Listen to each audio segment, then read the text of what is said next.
pastor Joseniel, nós vamos falar aqui de Apocalipse, você vai abrir aí a sua Bíblia em Apocalipse capítulo 1, e o pastor Joseniel lê um texto que eu gosto muito, Mateus capítulo 24. É um texto extremamente difícil,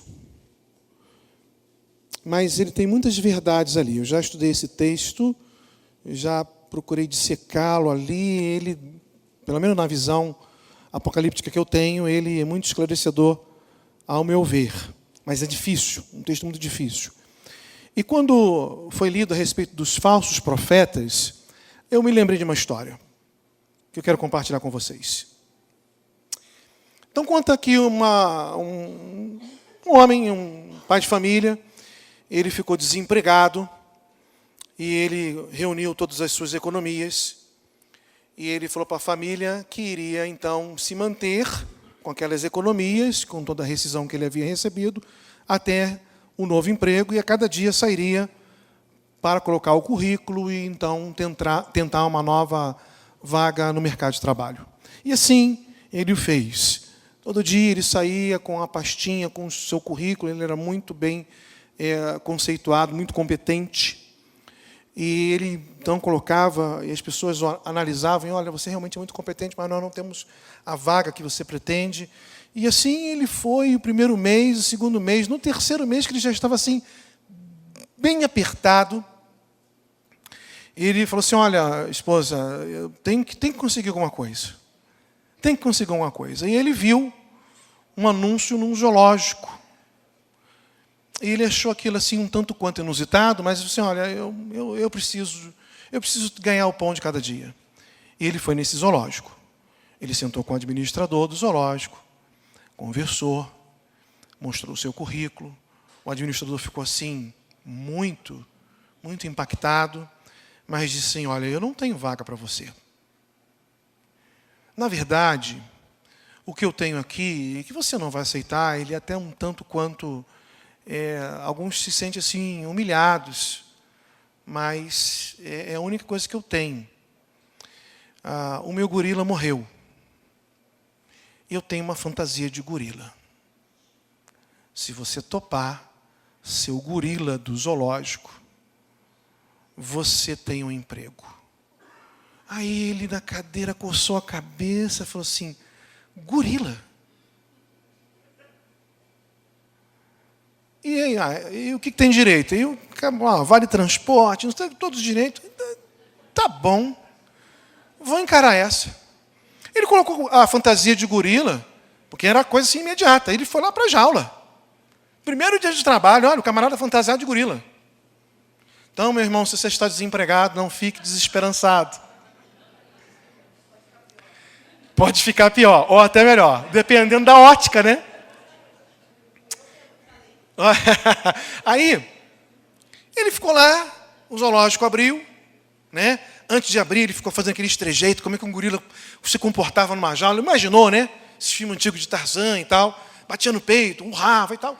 E aí tudo bem, ele se sentiu à vontade com aquilo, estava fantasiado mesmo, uma máscara grande. E aí, as criançadas entraram, era o público-alvo, as crianças. E aí ele começou a bater assim na jaula, a urrar, a gritar, e batia no peito, e as crianças começaram a chegar. E ele começou a ver que ele estava fazendo sucesso. Ele disse, olha, eu nasci para isso. E aí balançava, e gritava e tal, aí subiu na jaula, né? Aí balançou, aí desceu, subiu de novo, desceu, subiu pela terceira vez e deu bobeira e caiu na jaula do lado. Era a jaula do leão, exatamente.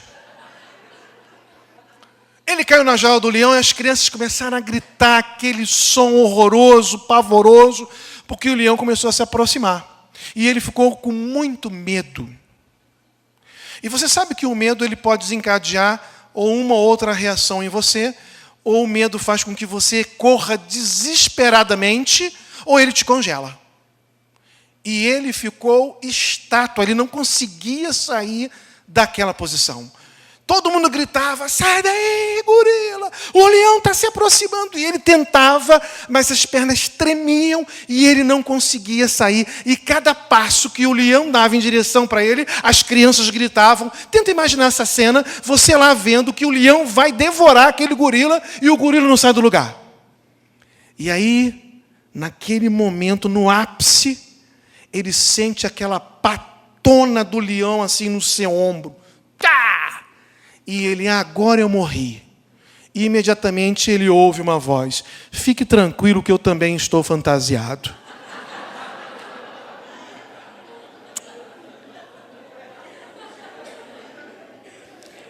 O que isso tem a ver com o nosso estudo de hoje? Tudo.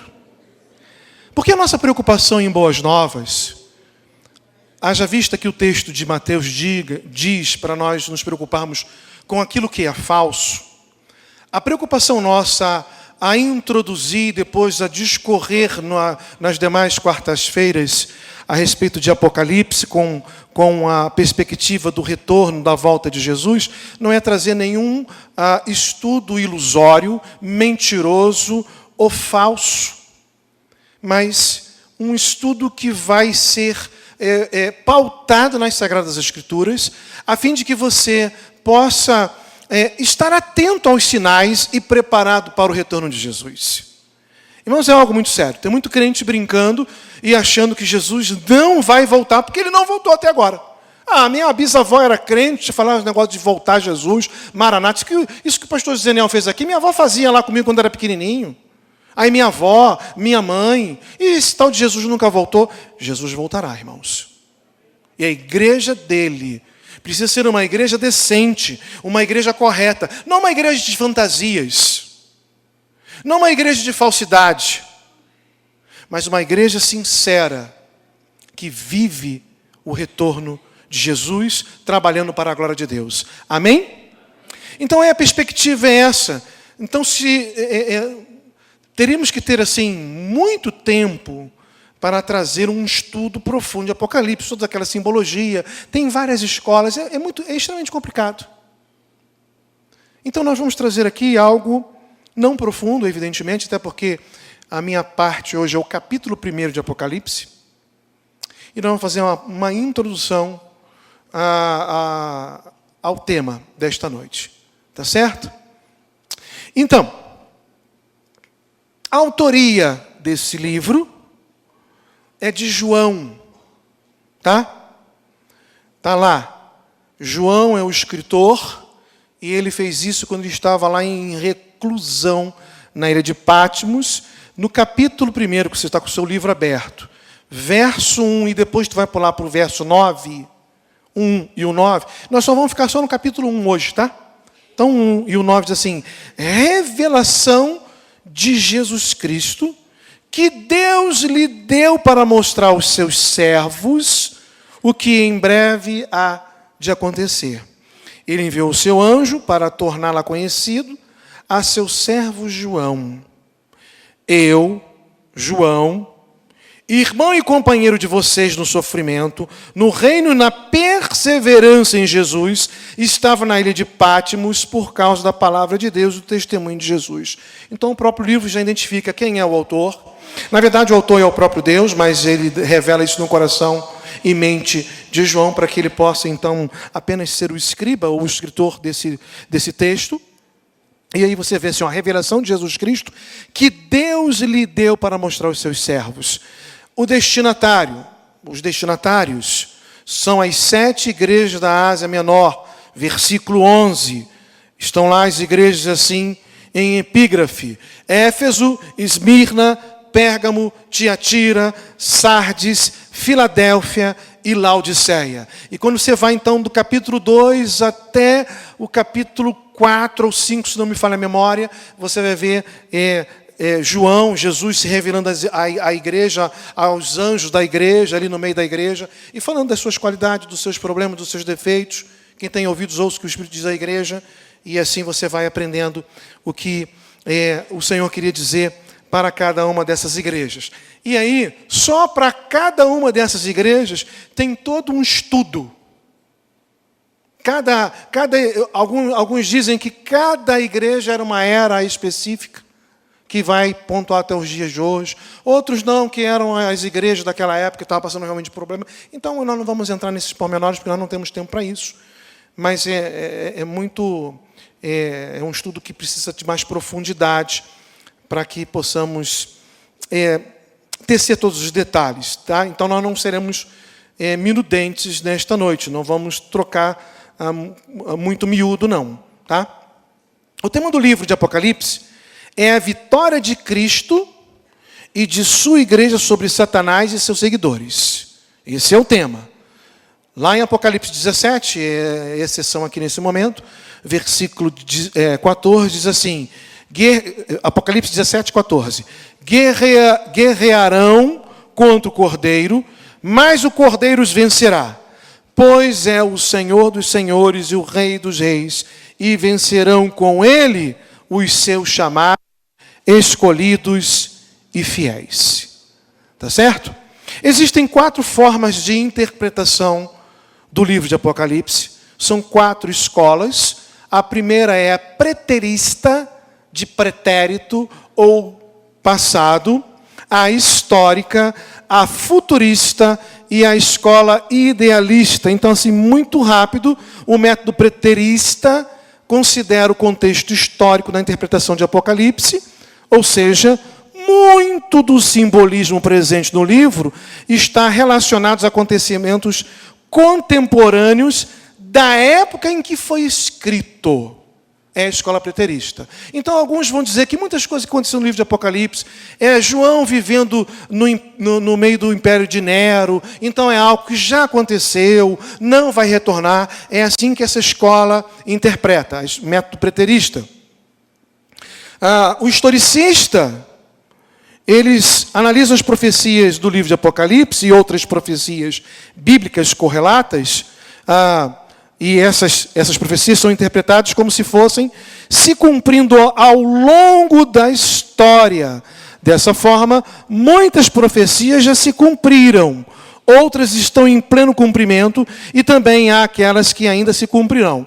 Eu sou mais inclinado para a escola histórica. Tem a futurista, na interpretação futurista, quase tudo no livro do Apocalipse está relacionado aos acontecimentos futuros. Então, muitas coisas ali, elas não aconteceram e ainda acontecerão. E a idealista, a interpretação idealista pode ser definida como totalmente simbólica. E é a escola milenista, né, que interpreta tudo é simbolismo, nada do que está ali realmente é aquilo que está dito. Então, dessa forma que são interpretados, os estudiosos interpretam, então, o livro de Apocalipse.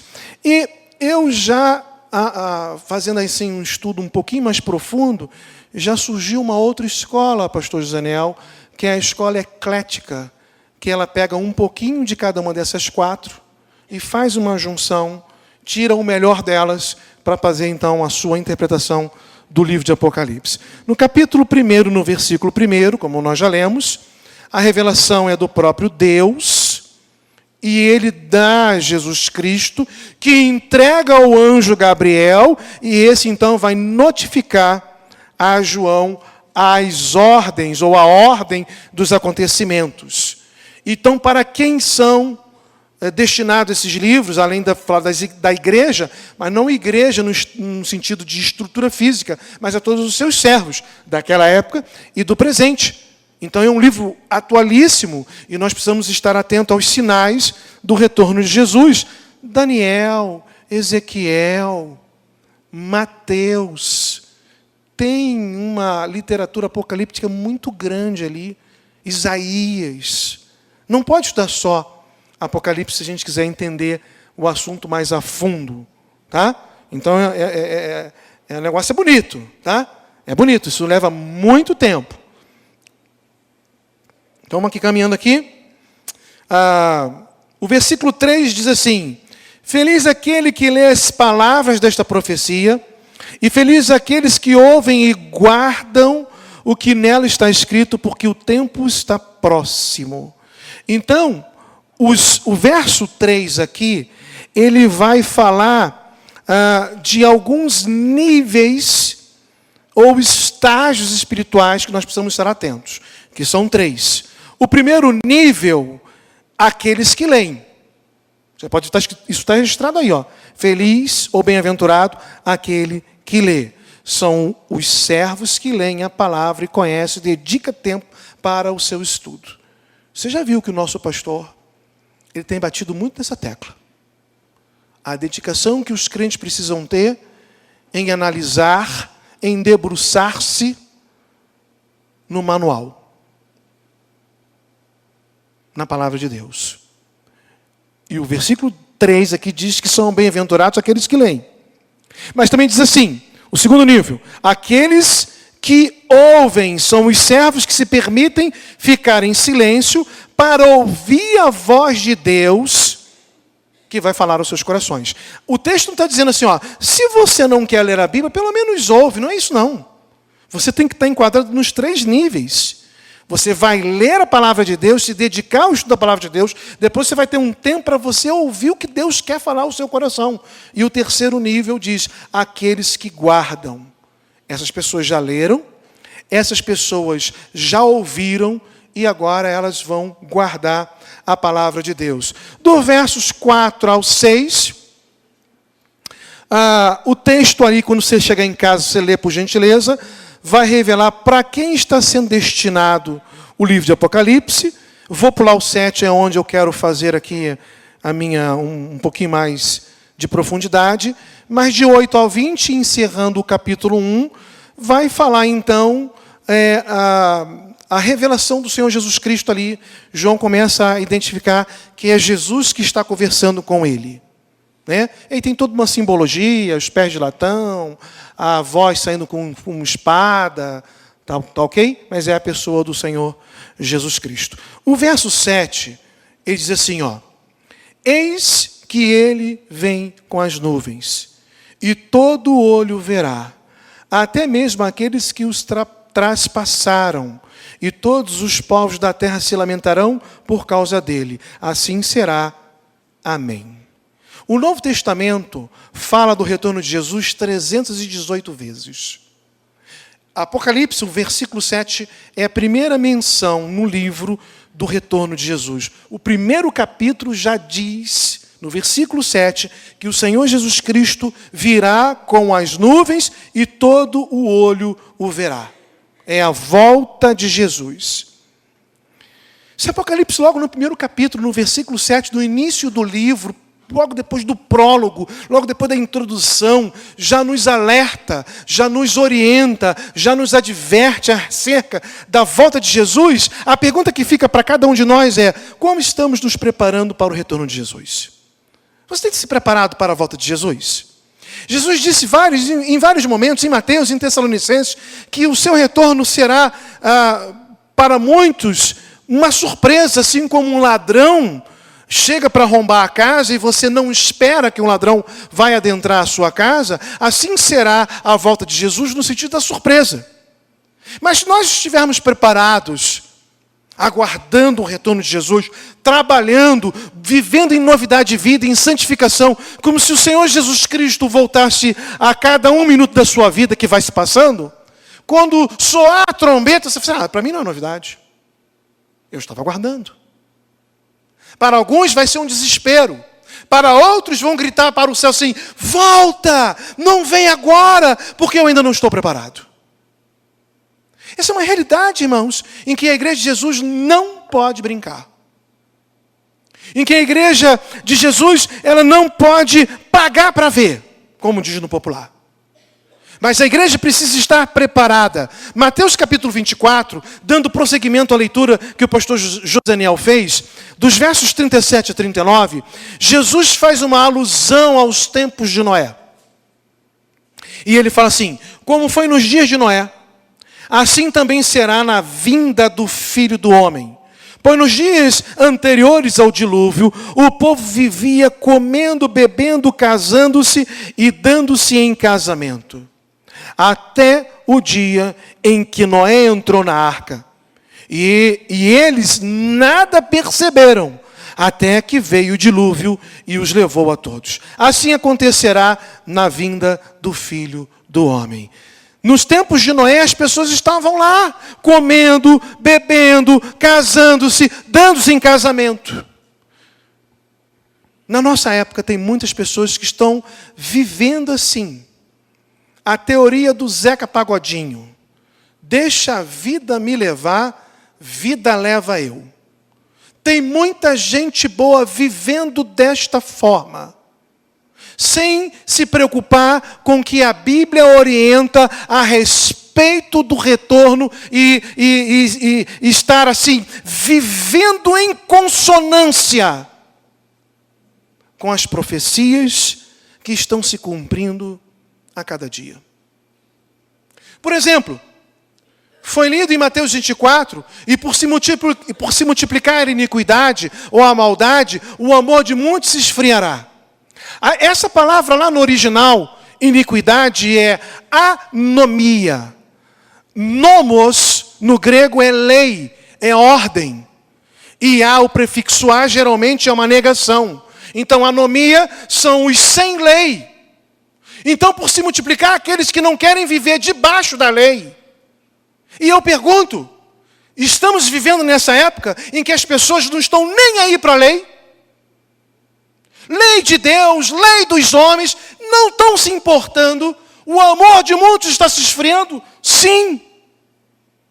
Os sinais são presentes, claros, patentes. E muitas vezes nós não queremos enxergar. E aí começamos a viver a vida no dia a dia. É isso que estava acontecendo na época de Noé, e é essa menção que Jesus está nos fazendo, para que nós não venhamos a nos acomodar. Tem muito crente acomodado. Não é incomodado, é acomodado mesmo. Casando-se, dando-se em casamento, bebendo, dançando, ou vivendo o dia a dia como se Jesus nunca fosse retornar a essa terra. O mundo corporativo tem uma preocupação muito grande com relação à questão da acomodação. O colaborador tem uma tendência a criar uma rotina de trabalho e se acomodar naquela rotina. E quando chega um chefe novo, e se ele não é bem querido, o rádio corredor, o rádio cafezinho, faz de tudo para anulá-lo, porque não vamos implementar uma nova filosofia de trabalho, porque esta rotina, esta acomodação, ela está boa, é inerente ao ser humano a viver aquela rotina, se acomodar. Também é natural, pela questão da humanidade, mas não pela questão espiritual, que os crentes se acomodam na posição que estão. E não queiram trabalhar, e não queiram se dedicar, para que a sua espiritualidade esteja num grau cada vez mais elevado. Não, está bom aqui, cheguei nesse nível, está ótimo.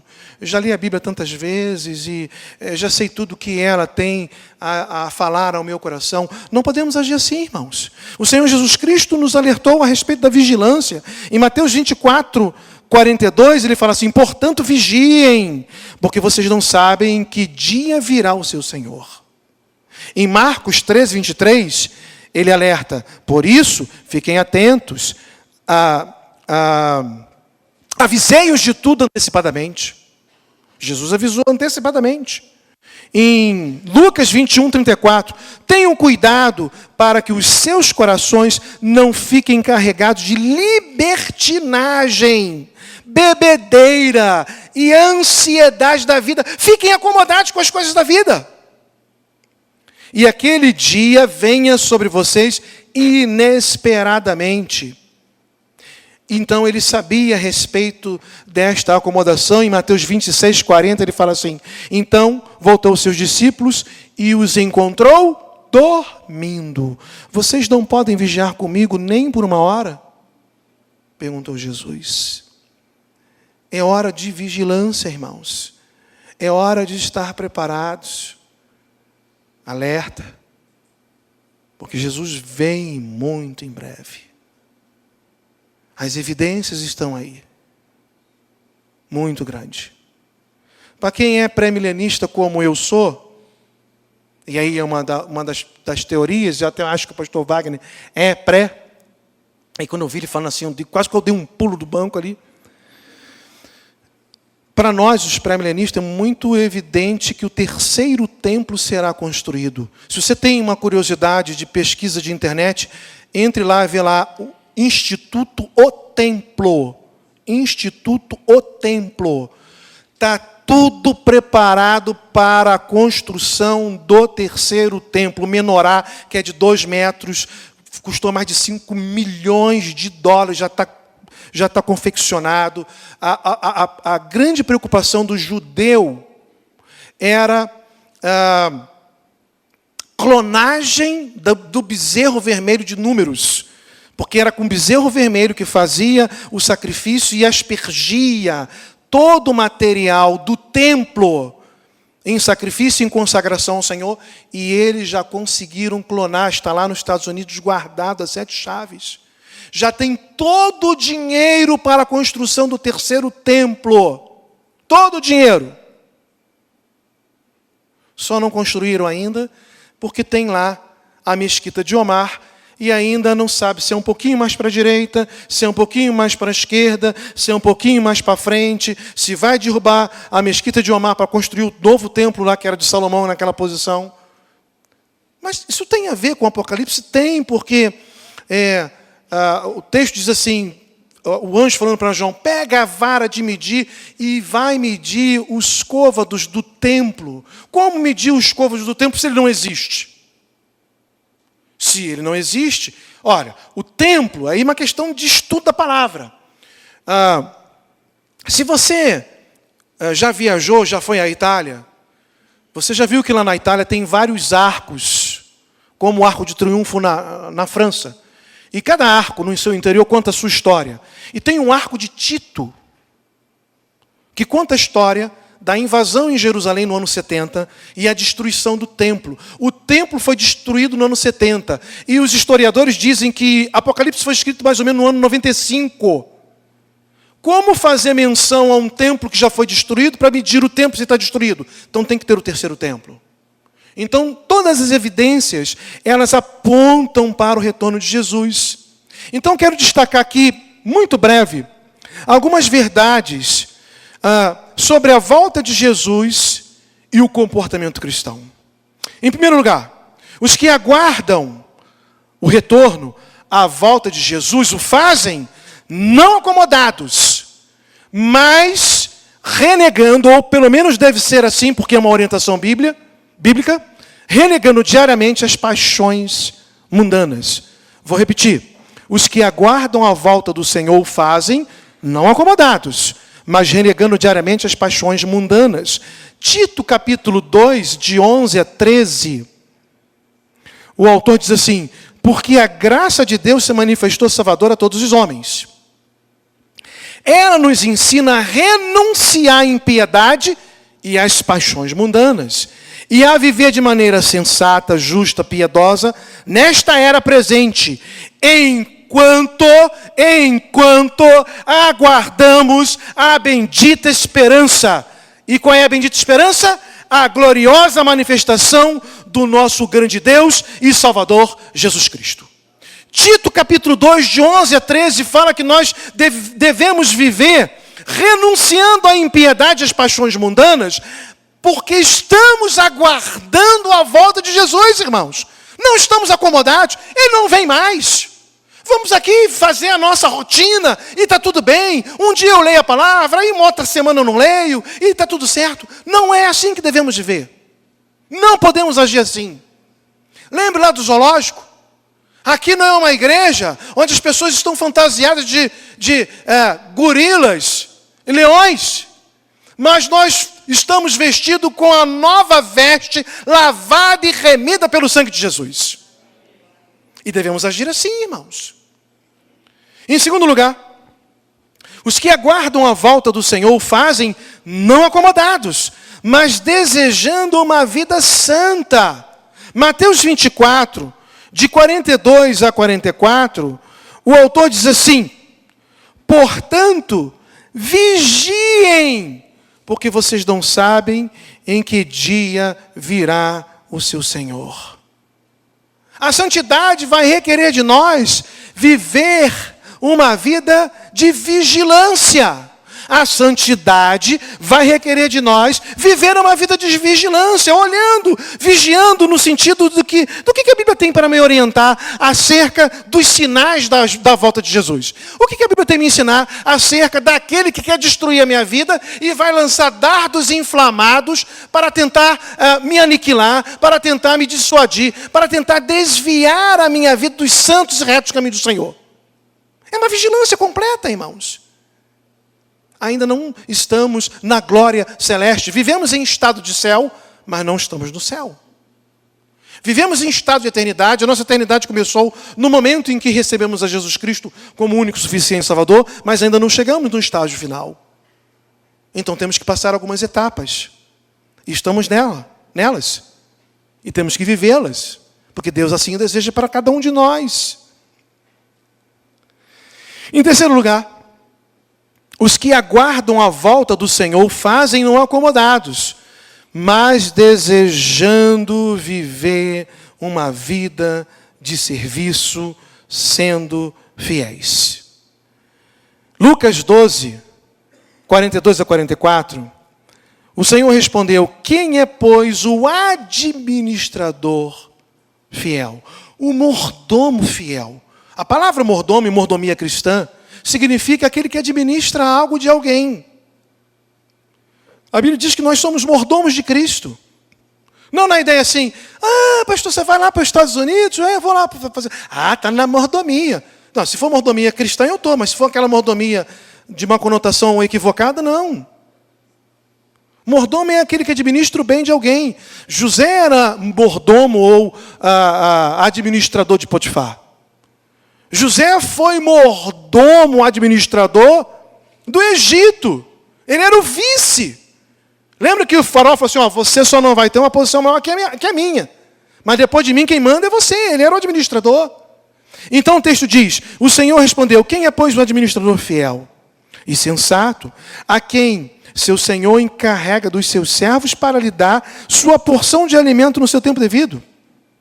Feliz o servo a quem o Senhor encontrar, fazendo assim quando voltar. O texto está fazendo menção ao retorno do Senhor. E enquanto o Senhor não retorna, o mordomo trabalha para que os bens do Senhor tenham uma posição cada vez mais elevada.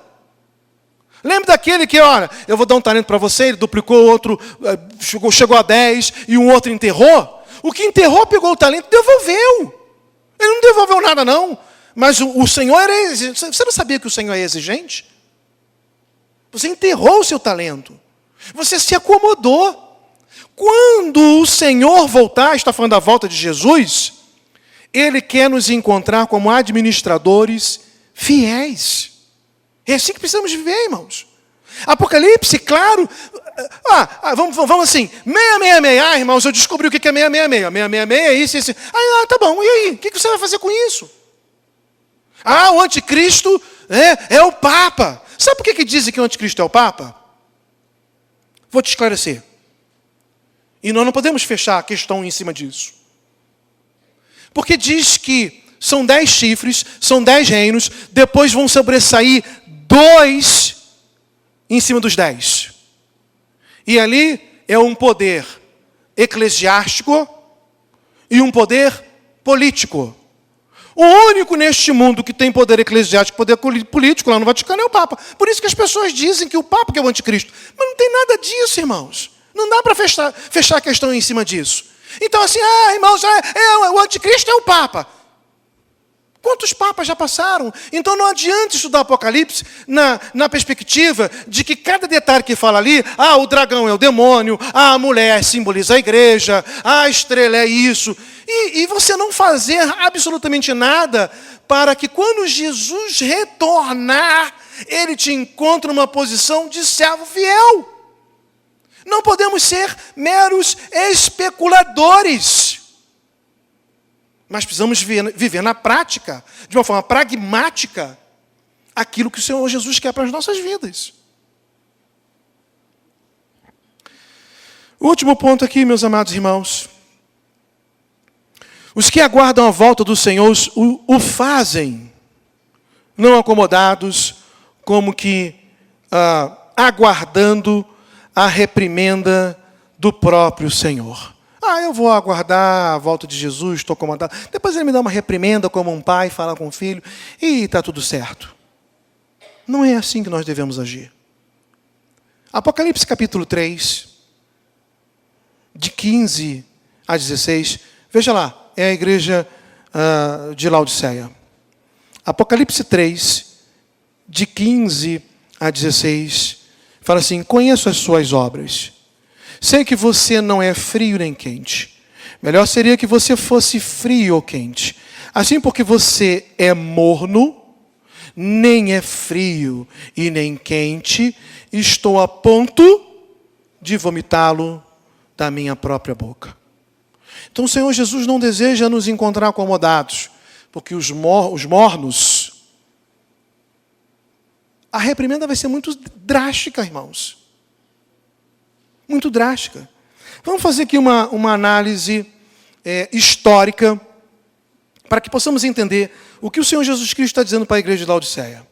A localização de Laodiceia era estratégica e, por conta disso, tornou-se um grande centro bancário e industrial. A cidade era tão rica que, quando um terremoto a danificou, lá pelos anos 60, 61 depois de Cristo, ela foi capaz de reconstruir tudo sem pedir nenhum recurso ao império. A cidade era famosa também pelos tecidos, e aí você vê falando a respeito, fazendo menção de tecidos no texto, pelo desenvolvimento da escola de medicina, né? Porque você é cego e tal. Eles tinham uma medicina muito boa oftalmológica, que havia desenvolvido uma pomada para tratamento de ouvido e fabricação de um colírio. Então, ouvido e os olhos, eles eram famosos pela fabricação dessa pomada e para essa forma de tratamento. Era uma igreja extremamente próspera e em excelente situação financeira. No entanto, seus membros viviam de forma nominal e acomodada. Em determinado ano, um período, seu rio Lico, lá em Laodiceia, o rio Lico, ele secava. Assim, Laodiceia, cidade rica, decidiu trazer da cidade, provavelmente Herápolis, através de dutos, águas termais, que também eram apreciadas por seu valor medicinal. No entanto, devido à distância, essas águas chegavam mornas e muitas vezes contaminadas e nocivas à saúde. Aí Jesus fala assim: olha, vocês estão querendo ter as águas termais de Herápolis. Próximo a vocês tem a cidade de Colossos, que tem uma água assim mais gélida, mas muito mais refrescante. Então, quando Jesus fala de frieza, não é aquela frieza espiritual, mas no sentido de refrescante. Jesus diz assim: o meu desejo é que a sua vida fosse semelhante às águas gélidas de Colossos, no sentido de sua vida espiritual ser uma vida refrescante, ou então uma água como de Herápolis, uma água termal, uma água quente, uma água aquecida, que quando as pessoas chegam perto, elas sentem este calor espiritual da sua vida. Mas como você é morno, você não é nem refrescante, e você não é nem aquecido, eu vou regurgitar, eu vou cuspir, eu vou vomitar você da minha boca. Então é uma reprimenda muito séria, que a igreja de Jesus precisa estar atenta. Não precisamos escarafunchar o livro de Apocalipse para saber que todos os pontos significam, esse ponto significa isso, esse ponto significa isso, e isso não vai te redundar numa vida espiritual mais elevada. Mas você precisa estar atento, na perspectiva de que Apocalipse aponta para o retorno de Jesus. Que a igreja vai passar por algumas lutas, a igreja vai passar por algumas tribulações, mas como diz 17:14, ele vem vitorioso e trará vitória para a sua igreja. É assim que nós precisamos analisar o livro de Apocalipse, na perspectiva do retorno de Jesus. Que possamos guardar essa introdução, esse pequeno estudo nos nossos corações. E que possamos nos preparar para a volta dele, irmãos. Breve virá. Muito breve. Muito breve. Né? Quando Paulo escreve até para os Tessalonicenses, ele até aguardava, Paulo se preparava de uma forma tão enfática para o retorno de Jesus naquela ocasião, que ele usou a seguinte expressão: e nós, ele se incluiu, e nós, o que ficarmos vivos, seremos arrebatados. Paulo já aguardava a volta de Jesus para a sua época. E não só por uma questão de aguardar a volta de Jesus, mas ele se preparava para isso. Que Deus nos abençoe, meus amados irmãos, e que possamos consagrar as nossas vidas na presença e diante do Rei majestoso Jesus Cristo. Amém?